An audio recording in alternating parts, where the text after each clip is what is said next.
Friends, welcome to kitchen art. Friends, શું તમે ક્યારેય કાચી ડુંગળીમાં 1 કપ સૂજી નાખીને કોઈ રેસીપી બનાવી છે? તો આજે આપણે ડુંગળીના લચ્છામાંથી 2 અલગ રેસીપી બનાવીશું. એક જ બેટર અને 2 રેસીપી. એટલી ટેસ્ટી બનશે કે વારંવાર બનાવવાનું મન થશે. હલકી ફુલકી ભૂખ તેમજ રાત્રિના ડિનરમાં તમે આ રેસીપી બનાવી શકો છો. મારી ગેરંટી છે કે એકવાર બનાવશો તો વારંવાર બનાવશો. રેસીપી સારી લાગે તો લાઇક અને શેર કરજો. મારી ચેનલ ઉપર નવા હોય અને મારી ચેનલને હજુ સબસ્ક્રાઈબ ન કરેલ હોય તો સબસ્ક્રાઈબ કરી બાજુનું બેલ બટન દબાવવાનું ભૂલશો નહીં, જેથી કરીને તમને મારા નવા વિડીયોનું નોટિફિકેશન મળતું રહે. તો સૌથી પહેલાં અહીંયા આપણે મીડિયમ સાઇઝની ડુંગળી લેશું અને તેના ફોતરાને આપણે દૂર કરી લેશું. હવે આ ડુંગળીને આપણે લાંબી લાંબી સ્લાઇસમાં કટ કરી લેવાની છે. તો ચાકુની મદદથી આ રીતે આપણે લાંબી ડુંગળીની સ્લાઇસ રેડી કરી લેશું. અને જો તમને આ રીત ન ફાવે તો તમે આ રીતે પાટલા ઉપર રાખીને ચાકુથી પણ લાંબી લાંબી સ્લાઇસ કટ કરી શકો છો. જે રીત તમને સહેલી લાગે તે રીતથી તમારે આ રીતે ડુંગળીની લાંબી સ્લાઇસ બનાવીને રેડી કરી લેવાની. તો ફ્રેન્ડ્સ, મેં અહીંયા બધી ડુંગળીને આ રીતે લાંબી લાંબી સ્લાઇસમાં કટ કરી લીધી છે. કટ કરેલી આ ડુંગળીને આપણે હાથેથી આ રીતે છૂટી કરી લેશું, જેથી કરીને ડુંગળીના એક સરસ લચ્છા બનીને રેડી થઈ જશે. તો ફ્રેન્ડ્સ, આ રીતે આપણે ડુંગળીની લાંબી લાંબી સ્લાઇસ કરી તેના લચ્છા બનાવવાના છે. હવે તેને આપણે એક મોટા વાસણમાં લઈ લેશું. તો આ રીતે મિક્સિંગ બાઉલમાં લીધા પછી તેને આપણે પાણીથી ધોઈ લેશું. ફ્રેન્ડ્સ, આ રીતે કરવાથી લચ્છા છે એ એકદમ સરસ સોફ્ટ થઈ જાય છે. તો આ રીતે આપણે પાણીથી એક વખત તેને ધોઈ લેશું. હાથની મદદથી આ રીતે પ્રેસ કરતા જશું અને બધા લચ્છાને સારી રીતે ધોઈ લેશું. આ રીતે ડુંગળીને ધોવાથી ડુંગળી થોડીક સોફ્ટ થઈ જાય છે અને એકદમ નીટ એન્ડ ક્લીન થઈ જાય છે. આ રીતે ડુંગળીને ધોયા પછી તેનું પાણી આપણે દૂર કરી લેશું. અને પાણી દૂર કર્યા પછી તેમાં 1 કપ જેટલી સૂજી એડ કરશું. ફ્રેન્ડ્સ, અહીંયા સૂજી જાડી હોય કે ઝીણી હોય ગમે તે ચાલે.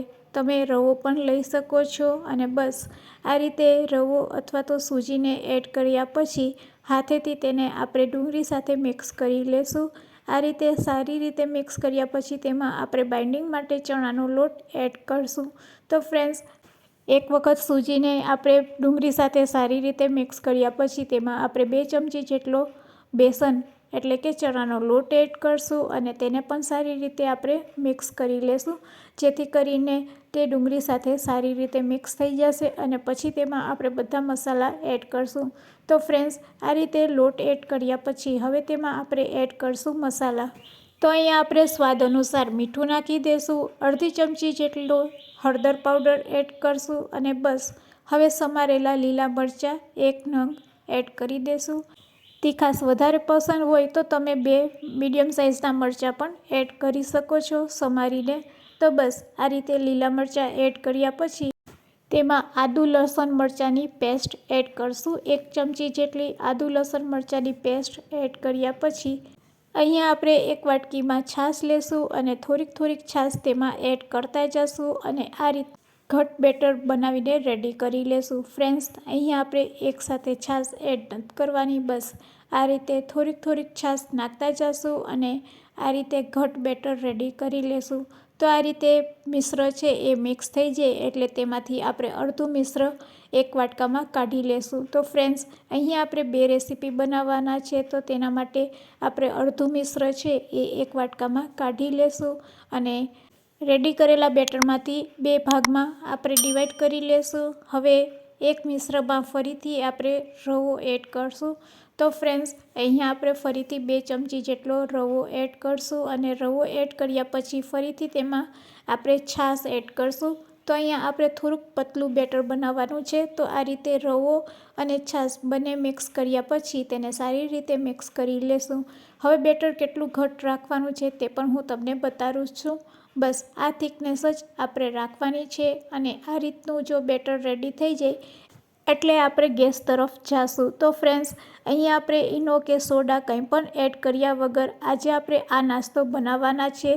તો હવે આપણે ગેસ તરફ જાશું અને એક જાડી કઢાઈમાં 1 ચમચી કરતાં ઓછું તેલ લેશું અને આ રીતે તેને કઢાઈમાં સ્પ્રેડ કરી દઈશું. તેલ સરસ એવું ગરમ થાય એટલે તેમાં આપણે ચપટીક રાઈ અને જીરું એડ કરશું. તો અહીંયા આપણું તેલ ગરમ થઈ ગયું છે. હવે તેમાં આપણે રાઈ અને જીરું એડ કરી દેશું. રાઈ અને જીરું સરસ કકડે એટલે ચપટીક હિંગ નાખી દેશું. સાથે સાથે તેમાં આપણે તલ પણ એડ કરશું. તો આ નાસ્તો બનાવવા માટે તલનો ઉપયોગ કરીશું અને થોડાક લીમડાના પાન એડ કર્યા પછી રેડી કરેલા બેટરને આ રીતે સ્પ્રેડ કરી દેશું. ફ્રેન્ડ્સ, અહીંયા આપણે મિની હાંડવો બનાવી રહ્યા છે. તો ફ્રેન્ડ્સ, જો તમે ડુંગળી અને રવાના કોમ્બિનેશનથી ક્યારેય આ રીતે હાંડવો ન બનાવ્યો હોય તો એકવાર જરૂરથી ટ્રાય કરજો. ખાવામાં ખૂબ જ ટેસ્ટી લાગે છે. તો આ તમે રવાનો ઇન્સ્ટન્ટ હાંડવો બનાવી શકો છો, જેને બનતા ફક્ત 10 મિનિટ લાગે છે.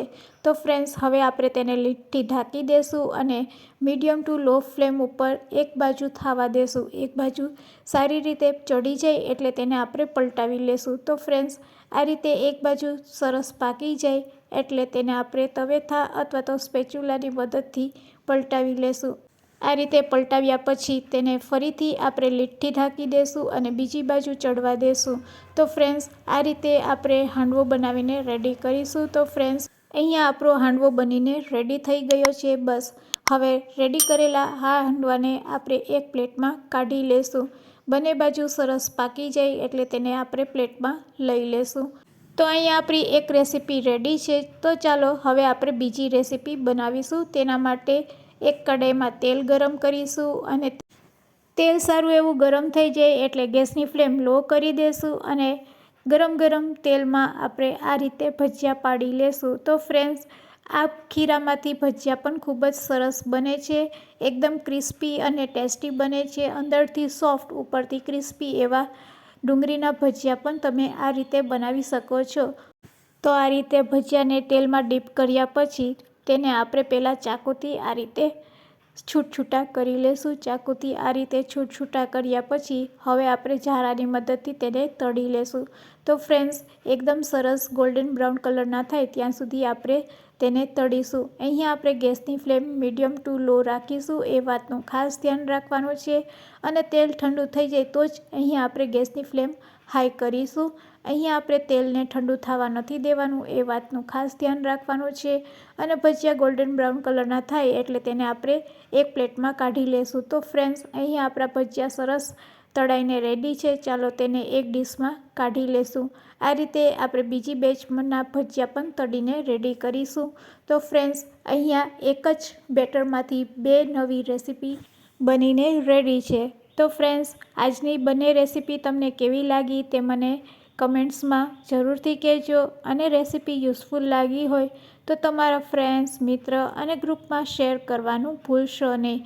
અને હા ફ્રેન્ડ્સ, આ રેસીપી તમે ક્યાંથી જોઈ રહ્યા છો તે પણ મને જરૂરથી કહેજો. Thanks for watching. ફરી મળીશું એક નવી રેસીપી સાથે.